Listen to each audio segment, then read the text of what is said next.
But you know, just kind of growing up. Just tell us a little bit about your life growing up and where it's led you up to this point. Oh, wow.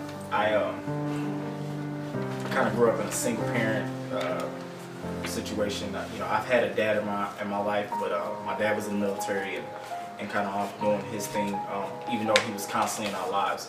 I grew up with my biological mother, but you know, where most cases people tend not to have the father figure around, I really didn't have a mother figure, so I kind of had to do the whole raise myself up. I grew up with my twin brother and a little baby sister from different women, different men that my mom was with. Growing up in East Chicago, Gary, Indiana, where crime rate was pretty high, I kind of grew up in poverty areas. So you know, when you grow up in situations where you don't know where your next meal is coming from.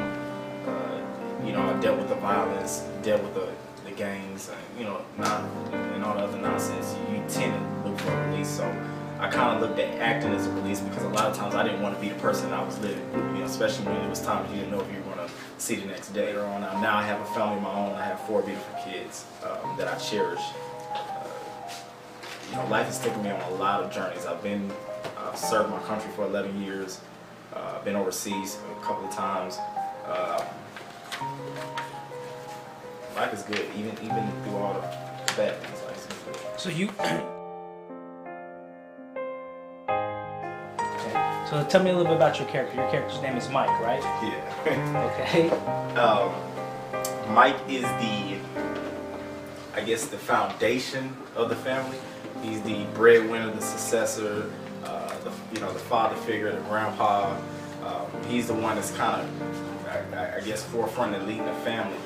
So as you see his character unfolds, you tend to see kind of a different side to him.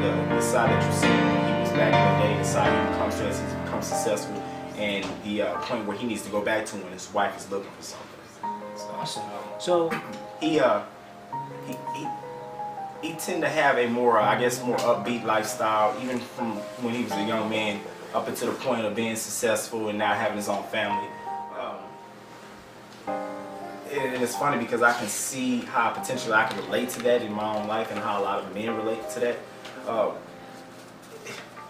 One thing you see in Mike is that in the process, the end result becomes that he does not have the relationship or the connection with his kids, but his intent has always to be the provider and to be there for his kids. And I think that's where, as men, we continue to lose that. In the process of trying to make sure that we provide, we're so scared and so frantic about making sure that we're there in the picture. We don't know how much involvement that we're losing out on when we focus on things because we're so one-channel minded sometimes. And so in that case, coming up, you know, Mike doesn't realize that until he gets to a point and it's an epiphany that goes off in his head when he realizes, wow, you know, in the pursuit of getting away from myself to become this ultimate success model, I lost who I was and who I wanted to be. The very first person I sought out to be in my kid's life and in my wife's life.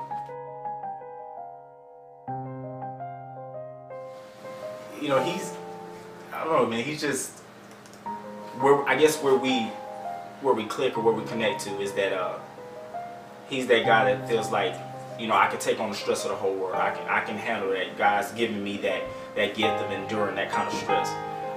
And in return, though, he has a lot more patience than I do. I don't think in my time, or at least at this point in life, I wouldn't have done as much as he did to win his wife back.